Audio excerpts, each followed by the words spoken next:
Hello, everyone, and welcome back to Mitwa, where I'm Madhurima Sappatti, freedom soul coach who loves to help other coaches basically get freedom from burnouts and limiting beliefs. The intention is to help you guys go from being burnt out to thriving and doing the things that you love to do without you stopping in your own way, basically, or burnout stopping you from doing the things that you love. Awesome. So, yesterday I spoke about the awareness game, the burnout awareness game. Today, I kind of wanted to give you an example and then break down the rules of the game on how you can play it, so that when we do get into the burnout triggers, the playlist that I was mentioning in yesterday's video, you have a much clearer idea as to what to do. If you haven't watched yesterday's video though, I would genuinely invite you to watch it. It's an amazing video. It will give you an idea as to why we are playing the game in the first place. Awesome. Check it out. It's in the link above. I always get confused whether it's here or here. So like it's somewhere up there, but it's there. So check it out. It's a wonderful video and it's pretty short as well. So like it's not going to take too much of your time. It's amazing. After you watch that video, come check this one out. Today, I wanted to talk about, like I mentioned earlier, how to play the game, how to play the burnout awareness game.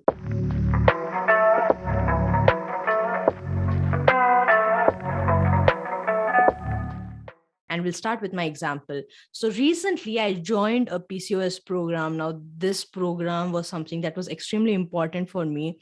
And it was a big decision for me as well, because I had reached the rock bottom in terms of my PCOS health, which is, PCOS basically means polycystic ovarian syndrome. And the symptoms were bad. I was stressed out.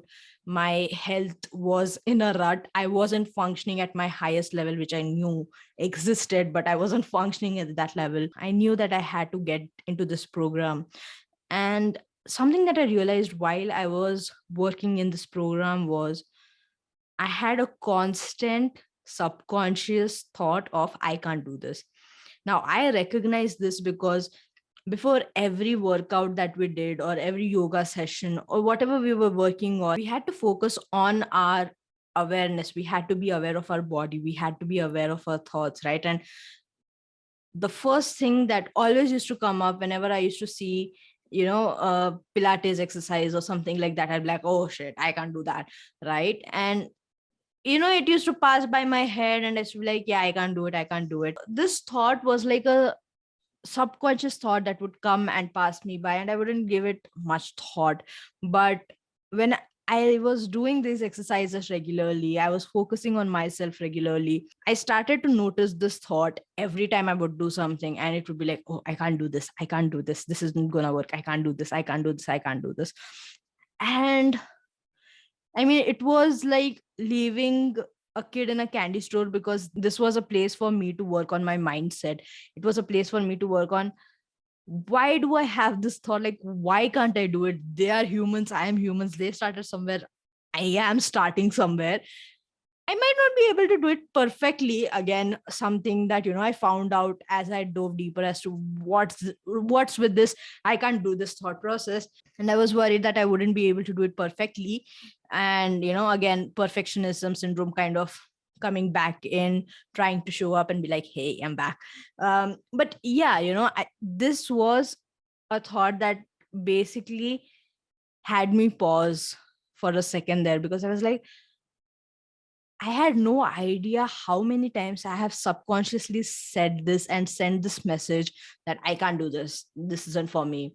And, as I reflect back, it's obviously a lifelong thing. You have to keep doing this every single time. If you receive a golden nugget like this, you have to reflect back and think as to, where else have I said this before? Where else has this thought kind of been a part of my life, has prevented me from showing up fully, because I was worried that I wouldn't do it right. So it's better not to do it at all. Right. And again, it's amazing. So this made me realize that this is something that happens with burnout as well. You have to catch yourself in the awareness. You don't realize what are the thoughts, what are the triggers that happen subconsciously, that are thoughts and triggers that you give from your own self, right? Like that happens from within. So being in awareness is so crucial. And for the videos that come after this, when I create videos on the burnout triggers, it's going to be an amazing thought process for you to figure out and to work on these particular aspects and wonder if you have actually gone through this before. What has your thought process been around it? How did you feel about it? And what usually triggered this trigger, right? So there are going to be a couple of questions that I'll ask you at the end of every video. And once again, it's like a free coaching session from me, you guys. I genuinely want you. I mean, this is so valuable. This is literally priceless. And I know you as coaches out there can resonate with this. Coaching is something that's really amazing. The reason why I am doing this for free is because I believe in you to show up for yourself and work on this, right? But if you want to work deeper into this, if you want to take a deeper dive into this, I'm always available. I have, once again, a 7-figure coaching process called Freedom that is a part of my program AGNI, and it is so good.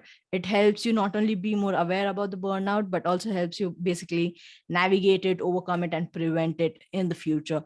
Let's get down to business. Let's get down to business to defeat the Huns. 4 rules of the awareness game. Number 1, pick one thing to create awareness around at a particular period of time. I don't want you to pick 10 different things, especially when you're experimenting with this and you're just starting out. Pick one particular area that you want to focus on for a particular time period. It can be a couple of weeks, it can be a couple of days, whatever. But pick a particular time period and pick a particular area or niche, if you will, to focus on. Because if you don't do this, you will end up getting overwhelmed and you will feel like, I don't want to do this. Also, it will kind of keep you activated. You will have to constantly be aware of your thoughts and be like, what's going on in my mind? And as amazing as it sounds, it can get overwhelming, and I don't want you to be in that stage right from the very beginning, right? So first rule of the game, pick one area for a particular period of time. The second rule, have an understanding as to why you want to play this game. What's the end goal? Why does playing this game matter to you right now? How will your life, according to you, change after you have played the game? Again, gold for coaches out there, because this is something that we do all the time. But I want you to focus on yourself right now and genuinely ask yourself this question before you start to play the game. This is the second rule of the game. You have to do this. It's non-negotiable. The third one, set regular intervals to reflect throughout the day, right? Don't do it too much or don't do it too less. My recommendation, I usually reflect in the morning and I reflect at night. And sometimes if I feel like I'm going through too much stress or there is something going on that's like too chaotic and I feel like it can lead to a burnout, I do three intervals or I do 4 intervals, but it depends on your situation. But have at least 2 intervals where you can focus on the awareness game, where you can play the awareness game, right? It can be in the morning, it can be at night, it can be at any time during the day, depends on you once again. So important. I genuinely want you to reflect, because reflecting is what allowed me to actually figure out, oh, I can't do it. That is the thoughts that's been stopping me from actually working on myself. I can't do it. I can't do it. I can't lose weight. I can't, overcome being a PCOS patient. I can't overcome the symptoms of PCOS, blah, blah, blah. So many other things in my life. Reflection is crucial. Just 4 simple rules. You don't have to do too much. It's really basic. It's really simple. And you can do this at any point of time, but you have to play the second rule before you start playing the game. All right. Okay. Awesome. The fourth, so important. The fourth rule is plan the action. Awareness is basically meaningless without any action. Imagine being aware, right? Like for me, for example, when I said that, hey, I can't do it, this was an awareness that triggered my mindset. I was like, oh, what's going on in here? What's happening? The awareness was, this was something that I would say to myself a lot before working on my health, especially my physical health. And I was like, okay, cool. But if I had just left it at that, I would probably have that thought reoccurring every single time. But I challenged myself. I was like, no, why can't I do it? Have a conversation with yourself. So action can be anything. But if you're aware that you're going through a burnout, take proper action. Again, I'm just dropping this out there, plugging myself in like a Shameless coach. I mean, you have been there, guys. Don't blame me. But again, if you guys want to have a proper action plan, it's a 7-step process. It's so easy, it's so simple, but it's going to help you have a different perspective around burnout and to better manage it. So if you guys want something like that, leave a comment, freedom, down in the comments below, and I'll share all the details about it with you. I'm super, super excited. I hope that you remember the 4 rules. Number 1, pick a niche or pick an area for a particular time period. Number 2, have an understanding as to why you're doing this, what's the end goal of it. Number 3, reflect at particular time periods throughout the day. Number 4, plan the action, what comes after this. I hope that this video resonated with you. I hope that you amazing coaches have the freedom to go outside and coach and share your message with the world. You're here to do some amazing things, and I want to support you in that journey. Let me know in the comments below once again if you resonated with anything within this video. Like, share, and subscribe as well. I'll see you in the next video. Bye-bye.